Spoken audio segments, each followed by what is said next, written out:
বাজারবাসী, ক্রেতা এবং বিক্রেতা সবাইকে জানাই আসসালামু আলাইকুম এবং হিন্দু যারা আছেন তাদেরকে আমার আদাব। আসলে আমি যেদিন আসছিলাম আপনাদের মাঝে প্রথম মনে হয় আমি এত মানুষের সাপোর্ট পেয়েছিলাম এই বাজার থেকে। আর আজকেও আসছি জয় নিয়ে। আসলে আমি মনে করি এই জয়টা আমার একার নয়, এই জয়টা আপনাদের সকলের জয়। আমি কখনো কল্পনাও করতে পারিনি যে আপনারা আমাকে এত বেশি ভোট দিবেন, এটা আসলে কল্পনার বাহিরে। আমি তো একজন চা বাগানের মেয়ে। আমি আসলে যখন নির্বাচনে অংশ নিয়েছি আমার চিন্তা ভাবনা ছিল এটা যে আমাকে যদি আর কেউই ভোট না দেয় তাহলে যে প্রত্যেকটা চা বাগানে চা শ্রমিকরা আছে তারা আমাকে অনেক বেশি ভালোবাসে, তারা আমাকে ভোট দিবে। মানে এটা আমার চিন্তা ভাবনা ছিল এবং আমাদের যে চা বাগানের চা শ্রমিকরা ছিল তাদেরও মনে একই চিন্তা ছিল যে গ্রামের মানুষগুলো যদি তোমাকে ভোট নাও দেয় তাতে সমস্যা নাই, পাস করো বা ফেল করো, আমরা প্রত্যেক চা বাগান থেকে তোমাকে ভোট দিব। আর এই আশা নিয়ে কিন্তু আমি নির্বাচনে এসেছিলাম। আসলে আমি কখনো কল্পনাই করিনি এবং আমার যারা চা বাগানে চা শ্রমিকরা আছে তারাও কখনো কল্পনা করেনি যে চা বাগানের বাইরে গ্রামের মানুষগুলো আমাকে এত বেশি ভালোবাসা দিবে এবং বিপুল পরিমাণে ভোট দিয়ে জয়যুক্ত করাবে। আমি আসলে আপনাদের সবার কাছে কৃতজ্ঞ, কেননা এই জয়টা আমার একার নয়, এই জয়টা আমার প্রত্যেকটা উপজেলাবাসীর জয়। কেননা চুড়াঘাট উপজেলা বাদে অন্যান্য উপজেলার মানুষও আমাকে সহযোগিতা করেছে। শুধুমাত্র ভোট দিলে যে সহযোগিতা হয় সেটাই কিন্তু নয়, প্রত্যেকটা উপজেলার মানুষ ফেসবুকের মাধ্যমে প্রচার করেছে, আমার নির্বাচনে এসে সহযোগিতা করেছে, কেউ বা অর্থ দিয়ে সহযোগিতা করেছে এবং কেউ বা ফোনের মাধ্যমে তাদের আত্মীয় স্বজনের সাথে কথা বলে সহযোগিতা করেছে। তো এগুলো আমার জীবনে অনেক বড় একটা পাওয়া। আমি আপনাদের কাছে যখন এসেছিলাম তখনও বলেছিলাম যে উপজেলা মহিলা ভাইস চেয়ারম্যান আসলে কি আছে সেটা আমি জানি না। আমি আজকেও সেটাই বলবো যে আমি জানি না সেখানে কি আছে।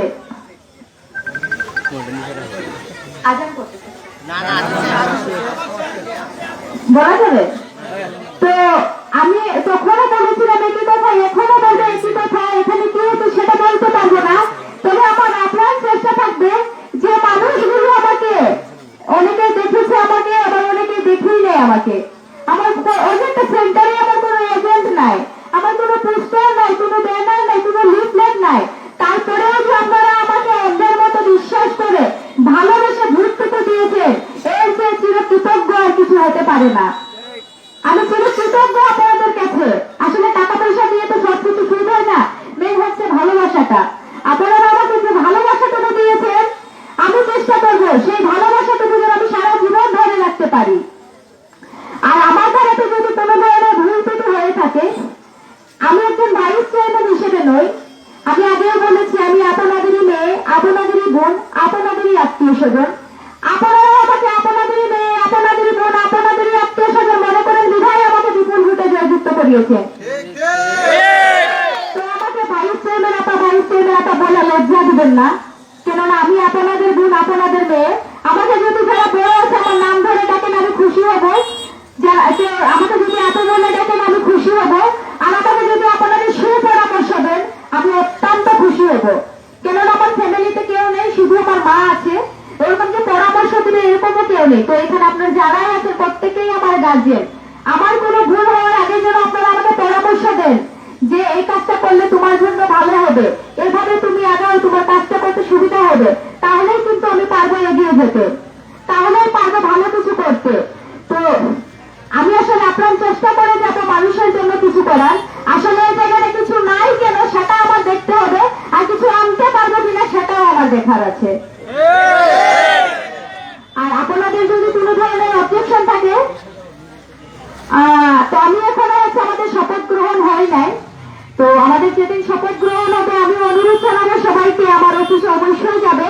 মনে করবেন এই অফিসে আপনাদের অফিস, কেননা আপনারা ভোট না দিলে আমি ভাইস চেয়ারম্যান হইতাম না, আর ভাইস চেয়ারম্যান না হলে আমি চেয়ারটাও পাইতাম না, চেয়ারটা না পাইলে আমি অফিসটাও পাইতাম না।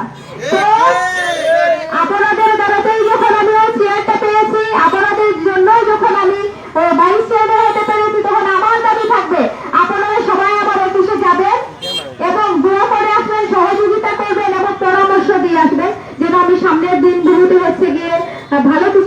দেখাতে পারি। আর আমার প্রথম কাজ হচ্ছে, আমার মনে মনে যে চিন্তা আছে, আমাকে অনেক সাংবাদিক ভাইরাও প্রশ্ন করেছে যে আমি আসলে কি করতে চাই।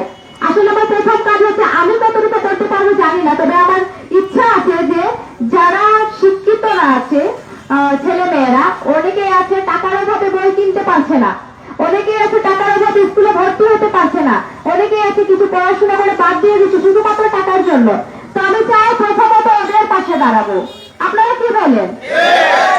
কেননা আমাদের সমাজে যদি শিক্ষার হারটা না বাড়ে তাহলে কি আমরা উন্নত করতে পারবো? আমরা তখনই উন্নত করতে পারবো, তখনই এগিয়ে যেতে পারবো যখন একটা জাতি শিক্ষিত হবে, যখন আপনাদের ছেলে মেয়েরা শিক্ষিত হবে, যখন একটা জায়গাতে গিয়ে কাজ করতে পারবে। তো আমাকে হচ্ছে সরকারি ভাবে কি দিবে কিনা আমি সেটা জানি না, তবে আমি আমার সম্মানী থেকে যতটুকু পাবো আমি চেষ্টা করে যাব যে ওই ছাত্রগুলোর পাশে দাঁড়ানোর জন্য। বাকিটা হচ্ছে আমি ধাপে ধাপে যাই পাবো এখান থেকে আপনাদের কাছে বলবো যে আমি এতটুকু পেয়েছি।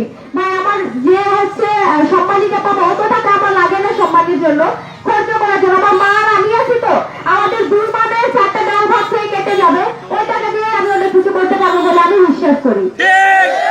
তো আপনারা সবাই আমার জন্য দোয়া করবেন যেন আমি যেভাবে বলেছি আপনাদেরকে ওরকম কাজগুলো করতে পারি যেন। আর আমার সবচেয়ে বড় ইচ্ছা হচ্ছে শুধুমাত্র উপজেলা চেয়ারম্যানকে নিয়ে কেন মানুষের কথা বলবে। 22 চেয়ারম্যানের যে উপজেলা 22 চেয়ারম্যান যে নারী আছে যে পুরুষ আছে, তারাও তো সেম পরিশ্রম করে, তারাও তো তাদেরই মতো ভোট নিয়ে নির্বাচিত হয়, তাহলে তাদেরকে কেন ওরকম ভাবে মূল্যায়ন করা হবে না? তাদেরকেও যেন একইভাবে মূল্যায়ন করা হয় এবং ওই দুইটা পদকেও যেন গুরুত্বভাবে দেওয়া হয়। সেজন্য আমি আমার সাধ্যতা অনুযায়ী আমি চেষ্টা করে যাবো ওই পদগুলোকে গুরুত্ব রাখার জন্য। তো অবশেষে আমি